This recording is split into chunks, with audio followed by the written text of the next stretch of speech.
যেই ব্যক্তি মরার আগে লা ইলাহা ইল্লাল্লাহ পাঠ করে নিল, দাখালা ফিল জান্নাহ, সে জান্নাতের মধ্যে দাখিল করা হবে, তাকে জান্নাত দেওয়া হবে। কি পাঠ করে নিল?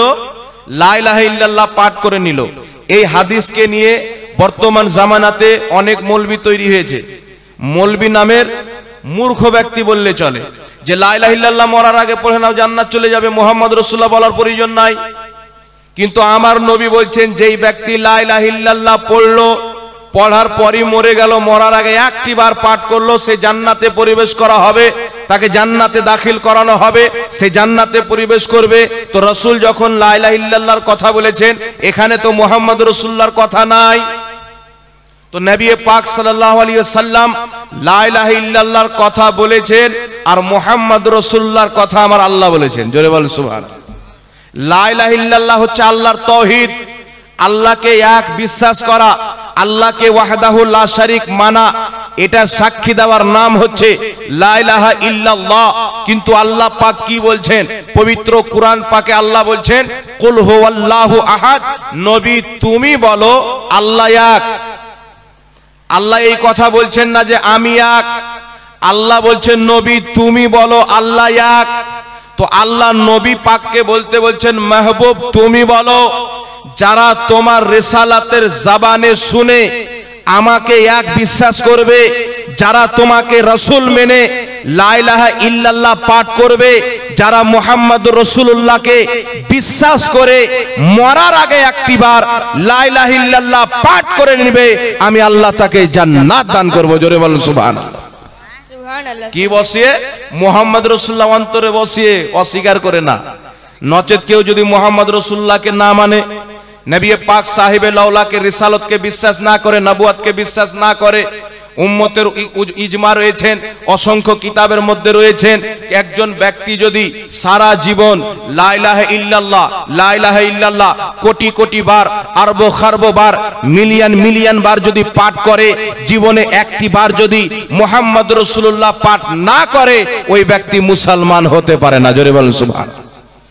ও ব্যক্তি মুসলমান হতে পারে না। যেমন লা ইলাহা ইল্লাল্লাহর উপরে ঈমান আনা জরুরি, মুহাম্মদ রাসূলুল্লাহর উপরে ঈমান আনা জরুরি। জোরে বলুন সুবহানাল্লাহ। তাই বিরাদর ইসলাম, যেই ব্যক্তি মরার আগে লা ইলাহা ইল্লাল্লাহ পাঠ করে নিল, জান্নাতে চলে গেল। তো মুহাম্মদ রাসূলুল্লাহকে বাদ দিয়ে না, আপনি যখন লা ইলাহা ইল্লাল্লাহ পাঠ করলেন, মুহাম্মদ রাসূলুল্লাহ পাঠ করলেন, আপনি ইসলামের মধ্যে আসবেন। যখন ইসলামের জরুরিয়াতি জিনিস, আল্লাহকে এক মানলেন, রাসূলুল্লাহকে আল্লাহর রাসূল মানলেন, আপনাকে দেখতে হবে আমার আল্লাহ কি কি মানতে বলেছেন, কি গুলির উপরে ঈমান রাখতে বলেছেন, রাসূলে পাক কোন কোন জিনিসের উপরে বিশ্বাস করতে বলেছেন, ঈমান আনতে বলেছেন।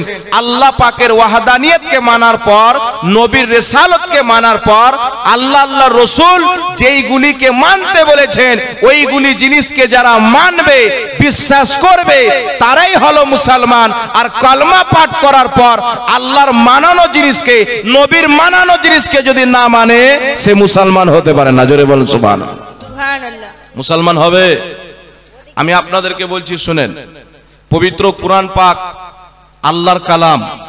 এখন বর্তমান জামানাতে কিছু ডিজিটাল লোক বেরিয়েছে, তারা বলে আমরা কুরআন আর সহিহ হাদিস ছাড়া কিছু মানি না। কোন ব্যক্তি যদি বলে আমি কুরআন এবং সহিহ হাদিস ছাড়া কিছু মানি না, ও কুরআনও মানে না, সহিহ হাদিসও মানে না।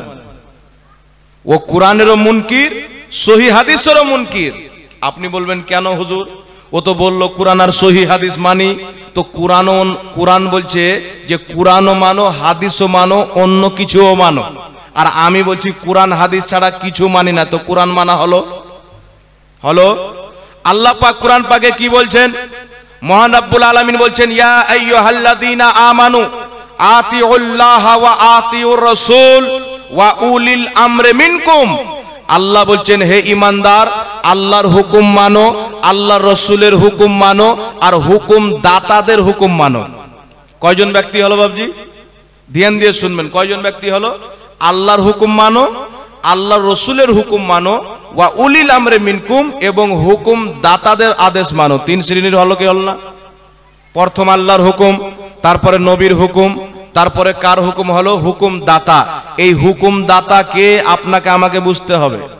হযরতে আব্দুল্লাহ ইবনে আব্বাস রাইসুল মুফাসসিরিন, জিনার ব্যাপারে আমার আপনার নবী দোয়া করেছেন, আল্লাহ তুমি আমার ভাই আব্দুল্লাহ ইবনে আব্বাসকে কোরআনের আলিম বানিয়ে দাও।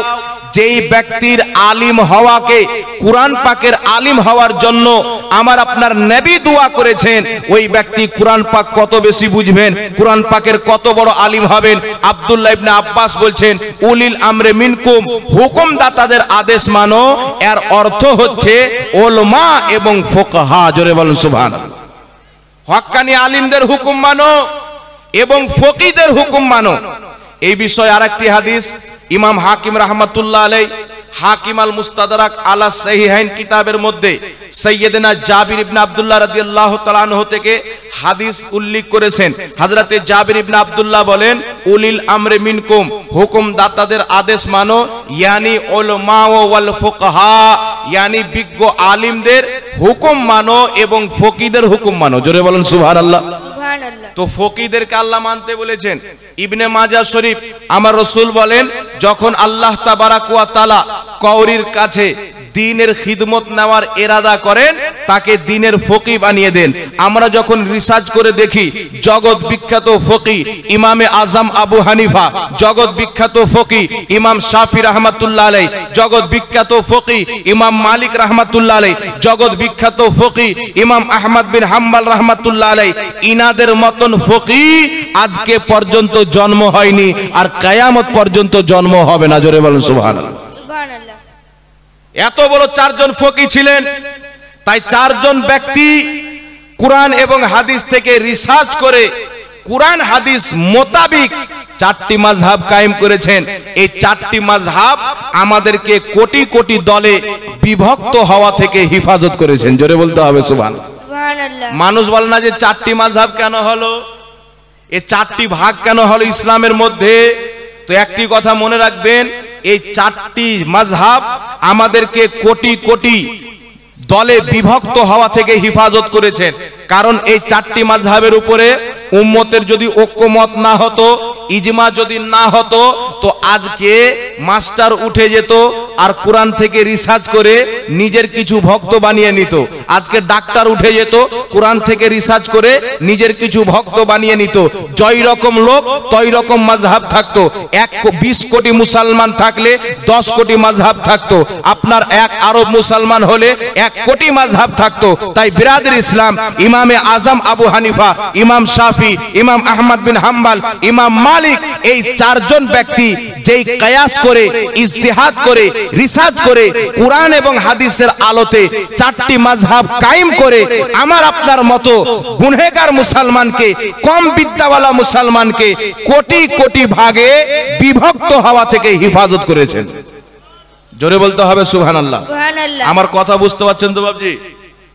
কয় ভাগ থেকে বাঁচালছেন? কোটি কোটি ভাগ হওয়া থেকে আমাদের হেফাজত করেছেন। কালকে মৌলভী জাহাঙ্গীর কোরআন পড়তো, হাদিস পড়তো, ওর জ্ঞান আলাদা কিছু বলতো, ও আলাদাভাবে বুঝতো। ও যখন বলতো, আর আমার কথা যদি পৃথিবীর কেউ না মানতো, আমার বাড়ির ফ্যামিলি তো মানতো, তাহলে আমার ফ্যামিলিকে নিয়ে আলাদা আমার মাসলাক হয়ে যেত, মাযহাব হয়ে যেত। একজন মাস্টার স্কুলে পড়ায়, ওর ছাত্র না হলো 500 জন হবে। ওই মাস্টার রিসার্চ করতো, চটি কিতাব লিখে দিত, আপনার স্টুডেন্টের হাতে দিয়ে দিত। তো 500-র মধ্যে না হলো 5টা স্টুডেন্ট মাস্টারের কথা মানবে কি মানবে না? তাহলে ওই মাস্টারের আরেকটা মাযহাব হয়ে যেত। তো চারটা মাযহাবের উপরে উম্মতের ইজমা হয়েছে। আর সকল উম্মত যেই জিনিসে ঐক্যমত পোষণ করে, আমার আপনার নবী বলেছেন, আমার উম্মত কোনোদিন গুমরাহিতে ঐক্যমত পোষণ করবে না। আমার উম্মত কোনোদিন নাপাক কাজে, ভুল কাজে ঐক্যমত পোষণ করবে না। তাই রাসূলুল্লাহর হাদিস অনুযায়ী চার মাযহাবে সকল উম্মতের ঐক্যমত হয়েছে। এটা আমার রাসূলুল্লাহর হাদিস অনুযায়ী সহিহ। জোরে বলুন সুবহানাল্লাহ। সুবহানাল্লাহ। আমার রাসূলের হাদিস অনুযায়ী সহিহ। তাই পৃথিবীর মুসলমান যুগ যুগ থেকে চারটি মাযহাব মেনেছেন। আপনি টেনশনে পড়ে যাবেন, এখন যারা হাত ঝাড়ুয়া লোক বেরিয়েছে, পাও ঝাড়ুয়া লোক বেরিয়েছে, তারা বলে আমরা মাযহাব মানি না। তো তুই যখন মাযহাব মানিস না, তো মাযহাব মানা কি? তো বলছে মাযহাব মানা হারাম, মাযহাব মানা নাজায়েজ, মাযহাব মানলে এই কালো যাবে, পরকালো হারাবে। কিন্তু ওই কাটমোল্লাকে দেখেন, ইমাম বুখারী রাহমাতুল্লাহ আলাইহির লেখা বুখারী পড়ে কি পড়ে না? জোরে বলেন। ইমাম মুসলিমের লেখা মুসলিম শরীফ পড়ে কি পড়ে না? ইমাম ইবনে মাজার লেখা ইবনে মাজা শরীফ পড়ে কি পড়ে না? ইমাম তিরমিজির লেখা তিরমিজি শরীফ পড়ে। আর ইমাম বুখারী, ইমাম মুসলিম, ইমাম তিরমিজি, ইমাম আবু দাউদ, এই 6 সেহা সিত্তার ইমাম, এই 6 জনের ইতিহাসকে পড়ো। ইনারা 6 জন মাযহাব মাননেওয়ালা ছিলেন। জোরে বলেন সুবহানাল্লাহ। তো মাযহাব মানা যদি নাজায়েজ থাকে, ইমাম বুখারী নাজায়েজ কাজ করেছেন, তো উনার বুখারী শরীফ পড়ছে কেন মুখ পোড়া? ইমাম মুসলিম নাজায়েজ কাজ করেছেন, উনি মাযহাব মাননেওয়ালা ছিলেন, তো উনার লেখা মুসলিম শরীফ কেন পড়ো? ইমাম ইবনে হাজার আসকালানি মাযহাব মাননেওয়ালা, ইমাম নববী রাহমাতুল্লাহ আলাইহি শাফি মাযহাবের মুকাল্লিদ, ইমাম বদরুদ্দিন আইনি রাহমাতুল্লাহ আলাইহি বুখারী শরীফের সারা উমদাতুল কারি লিখনেওয়ালা হানাফি মাযহাবের মুকাল্লিদ, ইমাম মুল্লা আলী কারি নিজের জামানার মুজাদ্দিদ হানাফি মাযহাবের মুকাল্লিদ, ইমাম জালালউদ্দিন সুয়ুতি নবম শতাব্দীর মুজাদ্দিদ শাফি মাযহাবের মুকাল্লিদ, যত ইমাম যত মুহাদ্দিস হয়েছেন সবাই এই 4 মাযহাবের মধ্যে কোন না কোন মাযহাবের মুকাল্লিদ ছিলেন। জোরে বলেন সুবহানাল্লাহ। সুবহানাল্লাহ। আর আজকে কোন মাদ্রাসায় যায়নি, ওর বাপও মাদ্রাসা চিনে না, ওর গোষ্ঠীও মাদ্রাসা চিনে না। ওই লোক বলছে এত নম্বর হাদিসে আছে, আমার নবী বলেছেন তোমরা কোনো ব্যক্তির তাকলিদ করিও না। তো আমরা কোনো ব্যক্তির তাকলিদ করি না। কি মনে করো ইমামে আজম আবু হানিফা তিনার ব্যক্তিগত আমরা তাকলিদ করি না? উনি যেটা কুরআন এবং হাদিসের আলোতে যে মসলা দিয়েছেন ওই মসলার তাকলিদ করি। জোরে বলেন না সুবহানাল্লাহ। এখন যদি আমি বলি আব্বা জানেরা আমার, রাসূল পাক সাল্লাল্লাহু আলাইহি সাল্লাম বলেছেন অমুক কাজ করো, জিয়ারত করো, ফাজুরুহা, তোমরা জিয়ারত করো। এবার আপনারা আমার এই কথা শুনে জিয়ারত করলেন, তো আমার তাকলিদ করলেন না নবীর কথার তাকলিদ করলেন? জোরে বলতে হবে।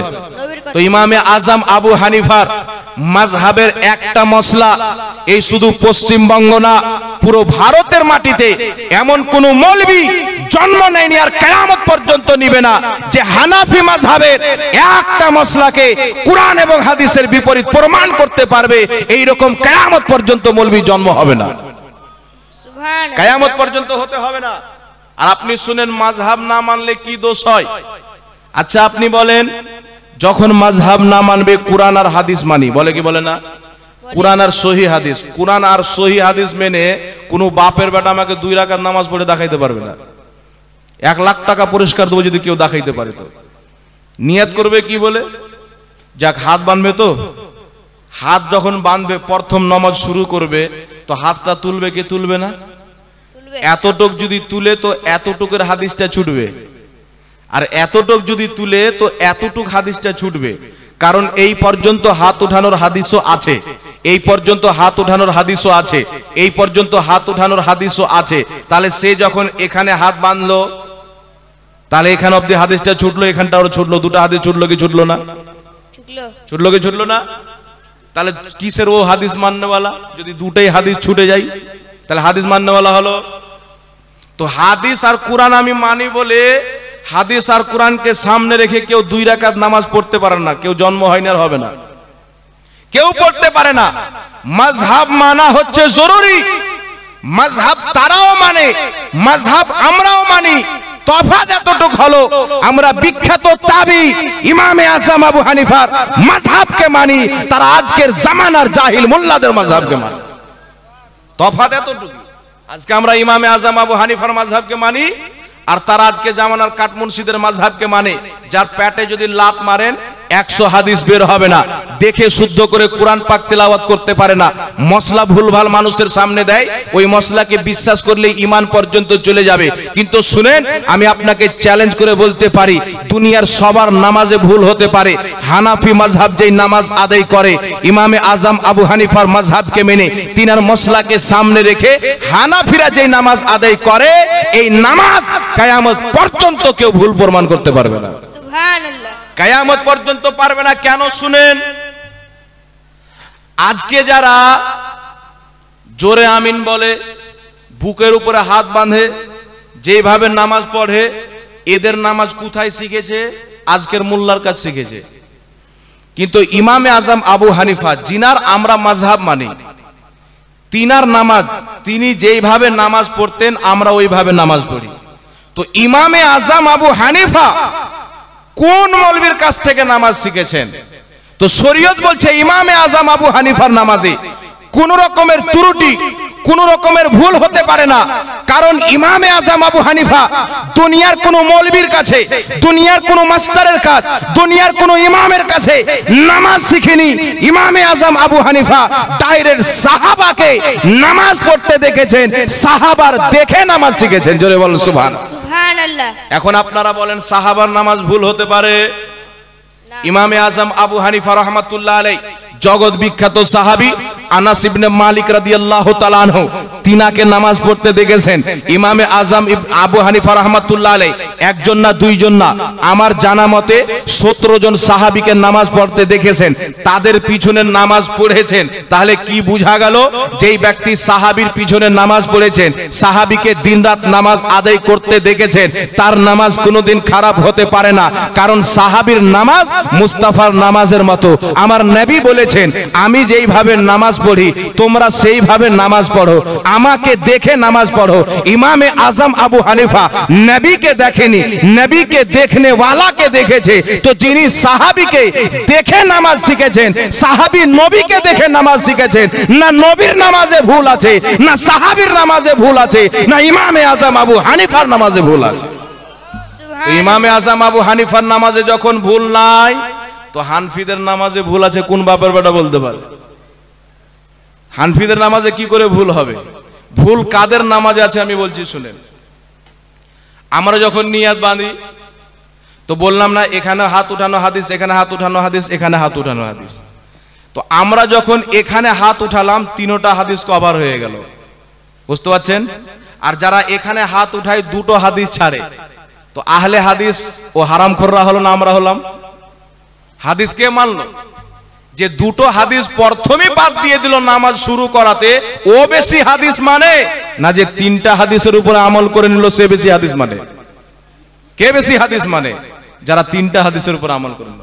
দ্বিতীয় কথা, নিয়াত বাঁধার পরে আমরা হাত বাঁধছি নাভির নিচে, আর তারা হাত বাঁধে বুকের উপরে। আমার অনেক বক্তব্য ছাড়া আছে যে এই ভারতবর্ষের মাটিতে কোন মৌলবী, কোন মুফতি, কোন মুহাদ্দিস বুকের উপরে হাত বাঁধার একটা যদি সহি হাদিস আমাকে দিতে পারে, আমি মোহাম্মদ জাহাঙ্গীর আলম রেজভী 1 লক্ষ টাকা তাকে ইনাম দেবো। সুবহানাল্লাহ।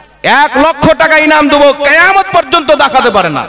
কিন্তু তাদের যখন বই পড়বেন, এইরকম বই আছে, খুলবেন তখন দেখবেন যে নাভির বুকের উপরে হাত বাঁধার অনেক সহি হাদিস আছে। দু একটা হাদিস লিখে দিল, সহি হাদিস বলে দিল, ওটা ও সহি বানিয়েছে, সহি হাদিস নাই, একটাও সহি হাদিস নাই।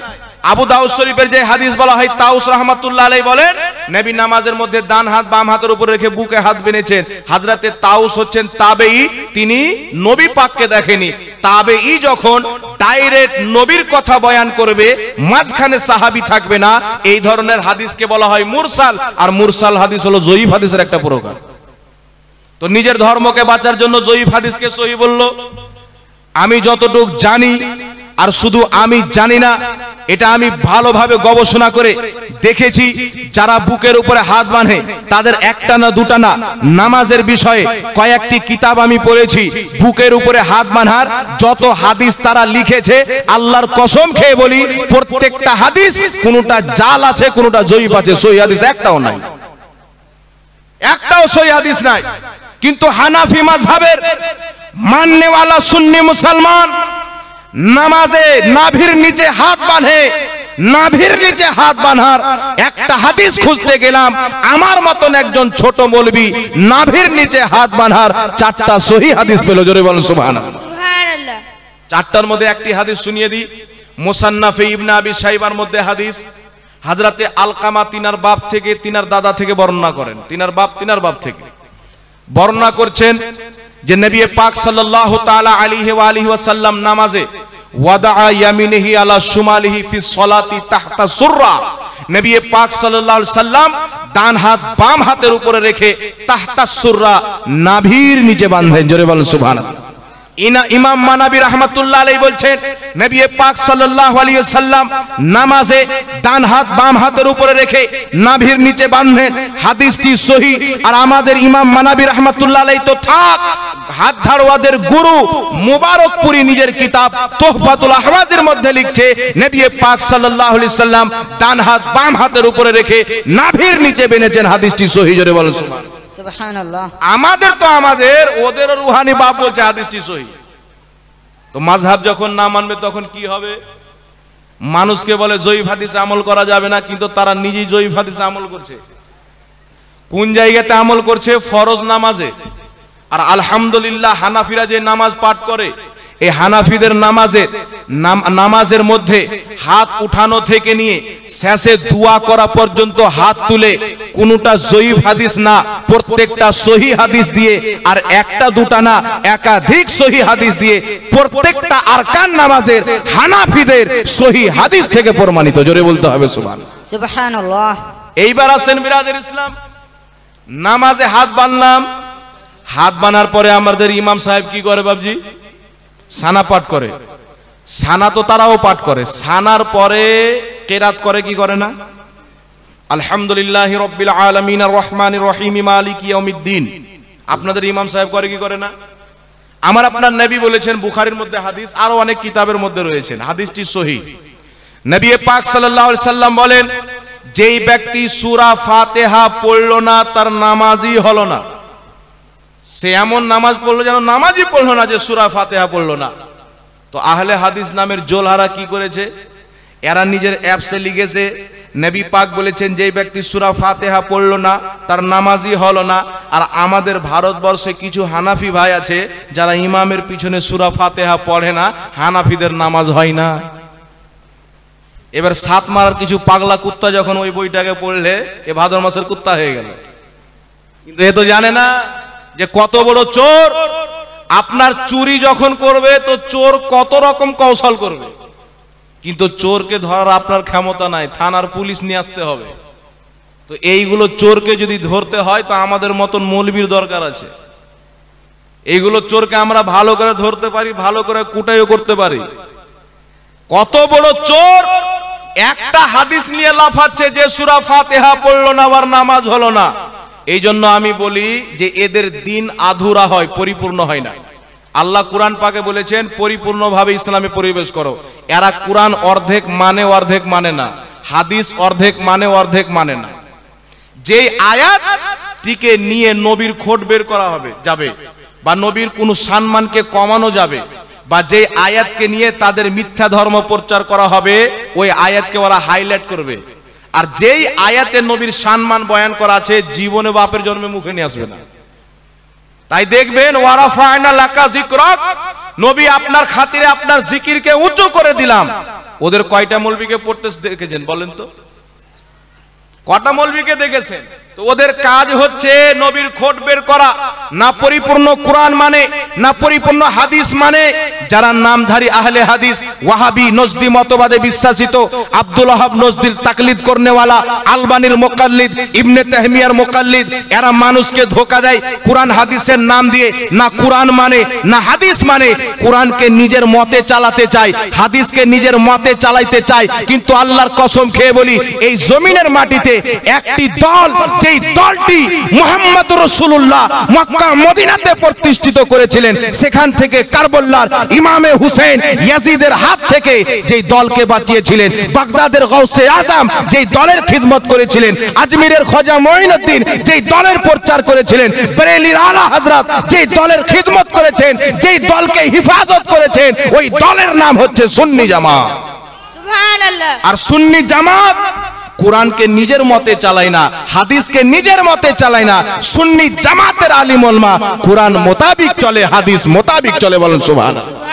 তো কুরআনকে আল্লাহু আকবার, আল্লাহু আকবার, ইয়া রাসূলুল্লাহ জিন্দাবাদ, জিন্দাবাদ, আল্লাহু আকবার। তো কুরআন পাককে নিজের মতে যে চালাবে আর হাদিসকে নিজের মতে যে চালাবে, আমার আল্লাহ পাক পবিত্র কুরআন পাকে বলেছেন এই কুরআন পড়ে অনেক লোক গুমরাহ হবে, এই কুরআন পড়ে অনেক লোক হেদায়েত পাবে।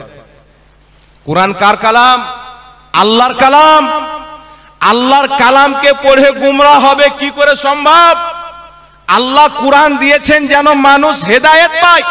আল্লাহ কোরআন দিয়েছেন যেন মানুষ সঠিক পথে পরিচালিত হয়, আল্লাহ কোরআন দিয়েছেন যেন মানুষ সঠিক পথ খুঁজে পায়, আল্লাহ কোরআন দিয়েছেন মানুষকে সঠিক পথে চলার জন্য। কিন্তু আল্লাহ বলছে কোরআন পড়ে অনেক লোক গুমরা হবে, অনেক লোক হেদায়েত পাবে। তাহলে কি বুঝা গেল?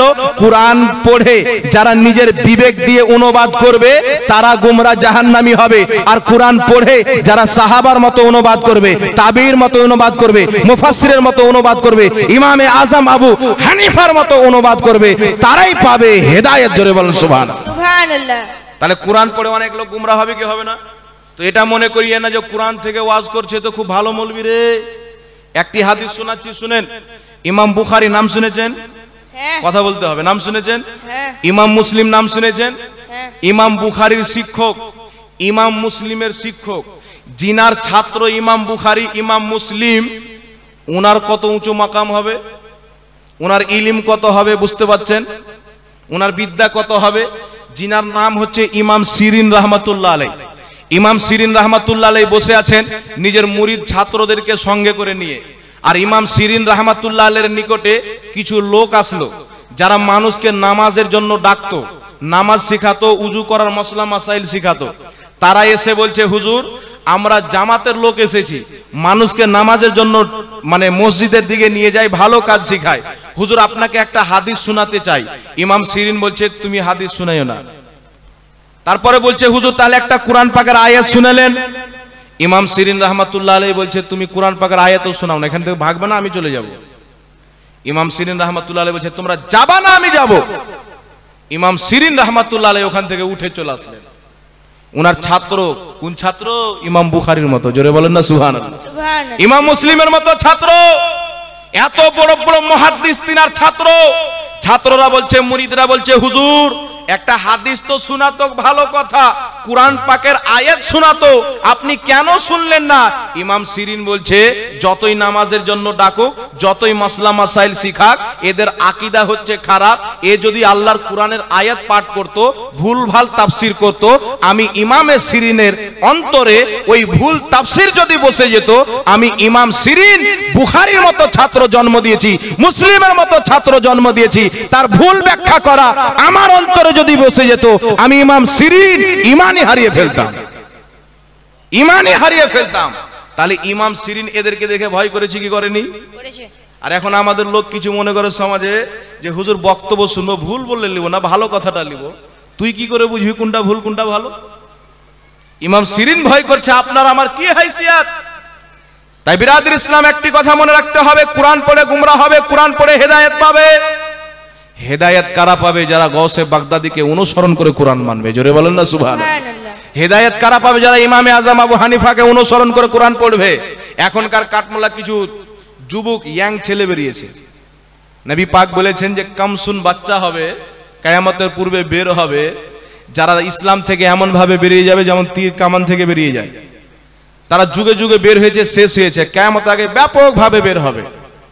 আর তাদের শেষ মাসিহা হবে দাজ্জাল, এদের শেষ সঙ্গী দাজ্জাল হবে। তারা এমন কোরআন পড়বে, তাদের কোরআন পড়ার সামনে তোমাদের তেলাওয়াত কিছুই না।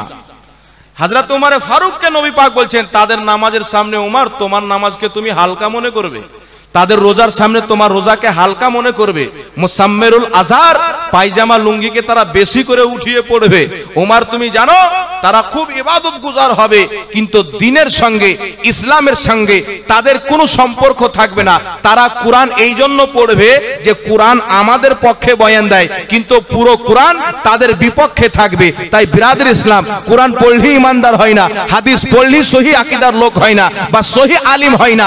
আমার নবী বলেছেন আলিমের মধ্যে, মানুষের মধ্যে সর্বশ্রেষ্ঠ মানুষ হচ্ছে আলিমের মধ্যে যারা ভালো আলিম, আর মানুষের মধ্যে সবচাইতে নিকৃষ্ট মানুষ হচ্ছে যারা আলিমের মধ্যে মন্দ আলিম। মৌলবি সেজে মানুষের ঈমান চুরি করে। তো আমার নবী বলছেন যেই ব্যক্তি সূরা ফাতিহা পড়লো না তার নামাজ হলো না। তো আহলে হাদিসরা আকীদা বানিয়ে নিল যে ইমামের পিছনে যারা পড়ে না ওদেরও নামাজ হয় না। কিন্তু হাদিস কি একটা আছে বাবজি আর পড়তে হবে না? ইমাম বাইহাকি রাহমাতুল্লাহ আলাইহির একটি লেখা কিতাব কিরাতে খালফাল ইমাম, সেই কিতাবের মধ্যে সহি সনদে একটি হাদিস নিয়ে এসেছেন। রাসূল পাক বলছেন যে ব্যক্তি সূরা ফাতিহা পড়লো না তার নামাজই হলো না। কিন্তু এটা হচ্ছে একাকী। নবী পাক বলছে সে যখন একা থাকবে, ইমামের পিছনে যদি থাকে, পড়ার প্রয়োজন নাই। জোরে বলেন সুবহানাল্লাহ। তো আমি মনে করলাম এই কিতাবটা তো সব জায়গায় পাওয়া যায় না, তো হয়তো এরা পড়েনি। তো হাদিস যখন খুঁজতে লাগলাম, ইবনে মাজা শরীফ, নাসাই শরীফ, নাম শুনেছেন? ইবনে মাজা, নাসাই শরীফ গোটা অল ইন্ডিয়াতে পাওয়া যায়। বাঙ্গালে পাবেন, ঝাড়খণ্ডে পাবেন, বিহারে পাবেন, সব জায়গাতে পাবেন। আমি তো চিন্তা করলাম যে এই কিতাব তো তারা পড়েছে, তো এই দুই কিতাবের মধ্যে সহি হাদিস রয়েছে। রাসূল পাক সাল্লাল্লাহু আলাইহি সাল্লাম বলছেন, ইন্নামা জুইলাল ইমামু লিইউতাম্মা বিহি ফাইদা কাব্বারা ফাকাব্বিরু ফাইদা কারাআ ফানসিতু। আমার আপনার নবী বলছেন ইমাম এই জন্য যে তার ইক্তিদা করতে হবে। ফাইদা কাব্বারা, ইমাম যখন তাকবীর পাঠ করবে, ফাকাব্বিরু, তোমরাও তাকবীর পাঠ করো। ফাইদা কারাআ, ইমাম যখন কিরাত করবে, ফানসিতু, তোমরা চুপ হয়ে যাও। জোরে বলবেন না সুবহানাল্লাহ। সুবহানাল্লাহ। এই ইবনে মাজা, নাসাইর হাদিস, এই হাদিসটিকে ঘড়ির মেকার আলবানীও সহি বলেছে। এই হাদিসটিকে আহলে হাদিসদের গুরু আলবানীও সহি বলেছে। এই হাদিসকে একাধিক ইমাম সহি বলেছেন। কোন ইমাম কোন রকমের কোন সমালোচনা বা দুর্বল বলে, সব সহি মেনেছে, সব সহি মেনেছেন। একটি হাদিস হলো, তো ইবনে মাজা, নাসাই তারা পড়েছে কি পড়েনি? তাহলে একটা হাদিসকে মানলো আর একটাকে মানলো না। ইমাম যখন কেরাত করবে তোমরা চুপ থাকো, আমার নবী বলছেন সহি হাদিস। তাহলে কি বুঝতে পারলেন? নাম আহলে হাদিস দিয়েছে, কিন্তু একটা হাদিস মানে আর একটা মানে না। আহলে হাদিসের নামে ঈমান চুরি করে। আর একটা হাদিস শুনেলেন, কিতাবটির নাম হলো তিরমিজি শরীফ, নাম শুনেছেন? হ্যাঁ। তিরমিজি শরীফের মধ্যে হাদিস, হাদিসটি হযরতে জাবির ইবনে আব্দুল্লাহ রাদিয়াল্লাহু তাআলা আনহু বর্ণনা করেন। হযরতে জাবির কে জানেন? হযরতে জাবির ইবনে আব্দুল্লাহ সাহাবায়ে কেরামের মধ্যে মুজতাহিদ তাবকার সাহাবী। মুজতাহিদ কাকে বলে? যে সাহাবার মধ্যে কিছু সাহাবা মুজতাহিদ ছিলেন, বাকি সমস্ত সাহাবা মুজতাহিদ সাহাবাগণের তাকলিদ করতেন। জোরে বলেন সুবহানাল্লাহ। এরা বল না সাহাবা কার তাকলিদ করতেন? সাহাবারাও এক অপরের তাকলিদ করতেন, তিনাদের মধ্যে যারা বেশি জ্ঞানী ছিলেন। হযরতে জাবির ইবনে আব্দুল্লাহ রাদিয়াল্লাহু তাআলা আনহু বলছেন, তিরমিজির মধ্যে হাদিস, যেই ব্যক্তি সূরা ফাতিহা পড়লো না তার নামাজই হলো না। ইল্লা আইয়াকুনা ওয়ারা আল ইমাম, কিন্তু ইমামের পিছনে যদি থাকে তো পড়তে হবে না। সুবহানাল্লাহ বলেন। সুবহানাল্লাহ। ইমাম তিরমিজি বলছেন হাযা হাদিসু সহিহুন, এই হাদিসটি সহিহ হাদিস। জোরে বলেন সুবহানাল্লাহ। সুবহানাল্লাহ। তাহলে একটা হাদিসকে মানতে গিয়ে তিনটা হাদিস অস্বীকার করলো কিনা? আমি তো তিনটা পাঠ করলাম, আমার জানা মতে 17টি হাদিস রয়েছে যে ইমামের পিছনে কেরাত করা চলবে না। আমি যখন দলিল দিলাম, নবী পাক বলেছেন ইমাম যখন তাকবীর পাঠ করবে তোমরাও তাকবীর পাঠ করো, ইমাম যখন কেরাত করবে চুপ হয়ে যাও। তো বলতে লাগলো, হুজুর ইমামের কেরাত তো মাগরিবের শুনতে পাই, এশাতে শুনতে পাই, ফজরে শুনতে পাই, জোহর আসর তো শুনতে পাই না। তখন এই হাদিসটা তাকে দিলাম তিরমিজির, যে ইমাম যখন কেরাত করবে তখন চুপ থাকো। এটা তো জোহর, মাগরিব এবং এশাতে বুঝানো যায়, কেরাত শুনতে পাওয়া যায়, এবং জোহর আসর তো শুনতে পাওয়া যায় না। 3 ওয়াক্তের পাওয়া যায়, 2 ওয়াক্তের পাওয়া যায় না। তো ওই 2 ওয়াক্ত কি করব? শুনতে পাই না। তো তখন ওকে এই হাদিস দিলাম, ইল্লা আইয়াকুনা ওয়ারা আল ইমাম, ইমামের পিছনে থাকলে পড়তে হবে না। তো জোহরের নামাজে আর আসরের নামাজে আহলে হাদিস ভন্ডরা ইমামের পিছে থাকে না আগে থাকে? বলেন, পিছে থাকে না আগে থাকে? পিছে থাকে না আগে? পিছে। আর পিছে থাকলে পড়তে হবে না। আমার নবী বলছে ইমামের পিছনে পড়তে হবে না, সাহাবা বলছে ইমামের পিছনে পড়তে হবে না। এখন যারা ইমামের পিছনে কেরাত করে তাদের নামাজ বরবাদের দিকে যায়। তাহলে কি বুঝলেন? সহিহ হাদিসের নাম দিয়ে কত বড় ক্ষতি করলে বুঝতে পারছেন? নামাজটাই খেয়ে ফেললো। আর মানুষকে বলে যে ফরজ নামাজের পরে দোয়া করার কোনো হাদিস নাই, হাত তুলে দোয়া করা। আগে বলতো দোয়া করা, যখন দেখছে দোয়া আছে বলছে হাত তুলে দোয়া করা। কিছুদিন পর দেখবেন বলবে হাত তুলে আছে, সম্মিলিত দোয়া করা যাবে না। কিন্তু ওই ইমাম যখন সালাম ফিরিয়ে দিল, সালাম ফিরানোর পরই হাত তুলে দোয়া করা নবীরও সুন্নাত, সাহাবারও সুন্নাত। আর সম্মিলিত দোয়া করার অনুমতি আমার নবী নিজেই দিয়েছেন। জোরে বলেন সুবহানাল্লাহ। হাকিম আল মুস্তাদরাকের মধ্যে হাদিস, আরো অনেক কিতাবের মধ্যে সহিহ হাদিস। রাসূল পাক সাল্লাল্লাহু আলাইহি ওয়াসাল্লাম বলছেন, যখন কিছু সংখ্যক লোক এক উত্তরিত ভাবে ওদের মধ্যে একজন দোয়া করে বাকি সবাই আমিন বলে, আল্লাহর কাছে তারা যা চায় আল্লাহ তাদেরকে তাই দেয়। আল্লাহ তাদেরকে তাই দেয়। নবীর এই হাদিস হচ্ছে আম। আম আম মানে আমার নবী বলেননি যে অমুক জায়গায় করিও অমুক জায়গায় করিও না। নবী পাক বলেছেন যখন দোয়া করা যায় তখন সম্মিলিত দোয়া করাও যায়। তাই সুনানুল কুবরা লিল বাইহাকির মধ্যে হাদিস, আমার নবীর সাহাবী হযরতে আলী যখন মৃত্যু ব্যক্তির জানাজার নামাজ পড়াতেন, জানাজার নামাজের পরেই মৃত্যু ব্যক্তির নামে দোয়া করতেন। তাই জানাজার নামাজের পরে হাত তুলে সম্মিলিত দোয়া করা যায়। একাধিক কিতাবের মধ্যে হাদিস রয়েছেন, হযরতে রাসূল আকরাম নূরে মুজাসসাম ফজরের নামাজ পড়লেন, ফরজ নামাজ যে কোনো নামাজ পড়লেন, পড়ার পরে মুক্তাদির সম্মুখী হলেন আর হওয়ার পরে দুইখানা হাত তুললেন আর আমার নবী দোয়া করলেন। তো আমার নবী যখন হাত তুলে দোয়া আরম্ভ করবে, সাহাবীর হাত নিচে থাকবে?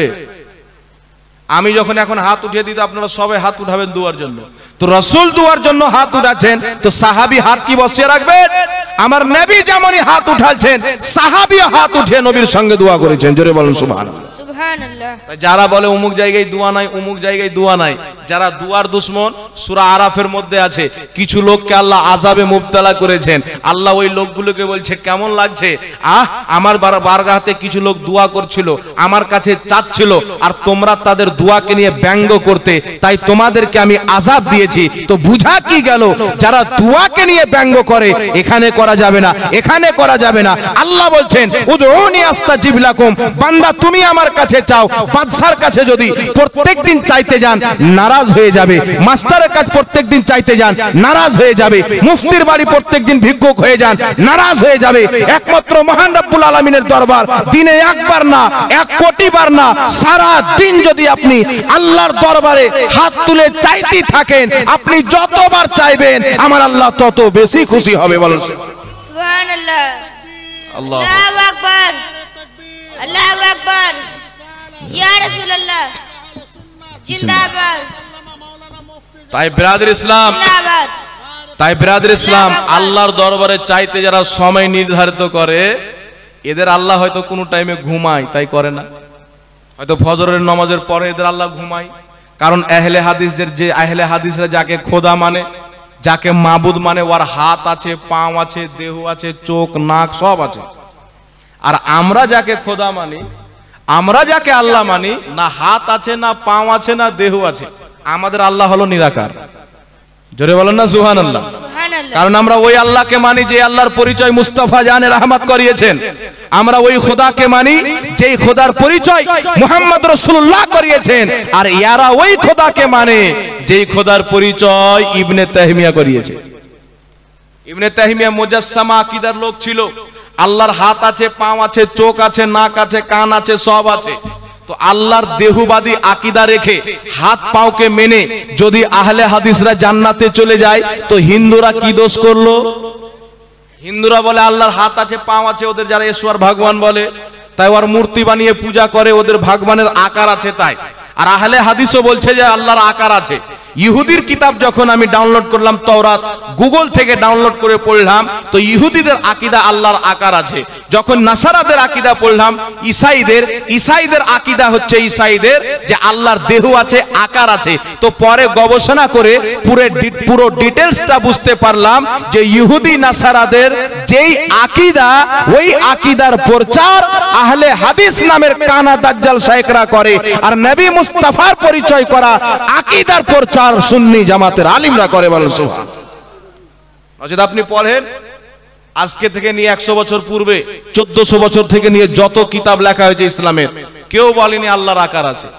তাফসিরে মাতুরিদির মধ্যে আকীদার ইমাম মাতুরিদি লিখছেন, কেউ যদি আল্লাহর আকার মানে, আল্লাহর দেহ মানে, আল্লাহর হাত পাও মানে, আল্লাহর চোখ কান আকার মানে, দেহ মানে, জিসিম মানে, ও পাক্কা কাফির হয়ে যায়, ও মুসলমান না। শারা কায়দে নাসাফি পড়েন, আকীদার কিতাবের অসংখ্য কিতাবের মধ্যে আজকের নতুন আকীদা না, 1450 বছর পূর্বের আকীদা আমাদেরকে লিখে দেওয়া হয়েছে। আপনি কি মনে করছেন আজকের কাঠমোল্লা আকীদা বয়ান করছেন? না, আরে আকীদা তো বয়ান 500 বছর পূর্বে হয়ে গেছে, 1000 বছর পূর্বে হয়েছে, 1200 বছর পূর্বে হয়েছে, 1300-1400 বছর পূর্বে হয়েছে। ইমামে আযম আবু হানিফা রাহমাতুল্লাহি তাআলা আলাইহি, যিনি সাহাবীকে নিজের চোখে দেখেছেন, যিনি আল্লাহর ব্যাপারে আকীদা সাহাবীর কাছ থেকে শিখেছেন, ওই ইমামে আযম আবু হানিফার আকীদা হলো আল্লাহ নিরাকার। জোরে বলেন সুবহানাল্লাহ। সুবহানাল্লাহ। তাহলে ইমামে আযম আবু হানিফা আকীদা জানতেন না? আজকের কাঠমোল্লা বলছে আল্লাহর আকার আছে, তো আল্লাহর আকার মেনে আহলে হাদিস দলের মূর্খরা যদি জান্নাতে চলে যায়, তাহলে আপনারা বলেন ইহুদিরা কি দোষ করেছে? ওদেরও আকীদা যে আল্লাহ দেহ রাখে, নাসারাদের তো আকীদা আল্লাহ দেহ রাখে, হিন্দুদের আকীদাও তো আল্লাহ দেহ রাখে। হিন্দুরা বললো ভগবান তো পাওয়ারফুল, আকার আছে, আমাদের দুটা হাত, তো ভগবানের চারটা বানিয়ে দাও। কেউ 2 ধাপে আগে গেল তো বলছে 6টা বানিয়ে দাও, কেউ আর একটু আগে গেল তো 10টা বানিয়ে দাও, কেউ আর একটু আগে গেল তো বলছে 10-12টা মাথা বানিয়ে দাও, যেমন যেমন আগে গেল ধাপে। তো এদের আকীদা হচ্ছে গাড্ডারের পানিও না, নাপাক পানি এদের আকীদা চাইতে ভালো। আল্লাহর দেহবাদী আকীদা বিশ্বাস রাখে, যেটা মুসলমানের আকীদা না। এবার আরেকটি কথা আপনাদেরকে বলি, আকীদা শুদ্ধ করে নেন। নবী পাক সাহেবে লাউলাক সাল্লাল্লাহু আলাইহি ওয়াসাল্লাম সহ প্রত্যেক নবীর আকীদা ছিল আল্লাহ জায়গা থেকে পাক। আমাদের জন্য জায়গা লাগবে কি লাগবে না? চলাফেরা করব জায়গা লাগবে, উঠা বসা করব জায়গা লাগবে, বিশ্রাম করব জায়গা লাগবে, খাওয়া দাওয়া করব জায়গা লাগবে, মরবো তো মরার পরেও জায়গা লাগবে। লাগবে কি লাগবে না? কথা বলেন, লাগবে না? তো আহলে হাদিসরা বলছে আল্লাহরও জায়গা আছে। বলছে আল্লাহও জায়গাতে থাকে। কোন জায়গায়? বলছে আরশে একটা চেয়ার আছে, ওই চেয়ারে আল্লাহ বসে আছে। নাউজুবিল্লাহ বলবেন না? নাউজুবিল্লাহ। আল্লাহর বসার প্রয়োজন আছে, দাঁড়ার প্রয়োজন আছে। আল্লাহ যদি আরশে বসে, আল্লাহর ডান দিক বাম দিক হবে কি হবে না? সামনে পিছন হবে কি হবে না? উপর নিচ হবে কি হবে না? হবে না? আরশের উপরে লামাকা, আরশের নিচে আমাদের সব এলাকা। তো আমি বলতেছিলাম যে আল্লাহ পাকের দেহবাদী আকীদা, যেটা ইহুদিদের আকীদা, হিন্দুদের আকীদা, ওই আকীদাটা হচ্ছে ওয়াহাবিদের আকীদা। তার কারণে ইসলামে আল্লাহ পাকের আকার আকৃতি নাই, আল্লাহ হচ্ছে নিরাকার। জোরে বলেন সুবহানাল্লাহ। সুবহানাল্লাহ। আর আল্লাহ পাকের ব্যাপারে এসেছে আল্লাহু নূরুস সামাওয়াতি ওয়াল আরদ, আল্লাহ হচ্ছে জমিন এবং আকাশের নূর। আর আল্লাহর নূরের উপমা হচ্ছে নূরে মুহাম্মাদি। জোরে বলেন সুবহানাল্লাহ। এটা ইবনে তাহমিয়া নিজের কিতাবের মধ্যে লিখেছে। ইবনে কাইয়ুম আহলে হাদিসদের গুরু, ওদের গুরু লিখেছে আল্লাহ জমিন আকাশের নূর, আল্লাহর নূরের উপমা হচ্ছে মুহাম্মদুর রাসূলুল্লাহ। জোরে বলেন সুবহানাল্লাহ। তাই বিরাদর ইসলাম, আজ থেকে একটু ধ্যান দিয়ে শুনেন, আমার দিকে লক্ষ্য করেন। দেখেন, বাড়ি চেঞ্জ করেন, গাড়ি চেঞ্জ করেন, কোনো সমস্যা নাই, শরীয়ত অনুমতি দিয়েছেন। আমাদের মাস্টার সাহেব 10,000 টাকা দান দিলেন, আর একজন মাস্টার সাহেব ছিলেন নাকি 25,000 টাকা দান দিলেন। তো এই মাস্টার সাহেবদের বেতনই হচ্ছে একটা মোটরসাইকেল 1 মাসে, কারোর বেশি সুদ আছে, তাই না? তো উনি যদি প্রত্যেক মাসে মোটরসাইকেল চেঞ্জ করেন তো অসুবিধা আছে? আল্লাহ দিয়েছে, চেঞ্জ করছে। তো সব কিছু চেঞ্জ করা যাবে, কিন্তু আকীদা পুরাতন রাখতে হবে। কি পুরাতন রাখতে হবে? আকীদা নবীওয়ালা আকীদা রাখতে হবে, সাহাবাওয়ালা আকীদা রাখতে হবে, সালফে সালেহিন ওয়ালা আকীদা রাখতে হবে।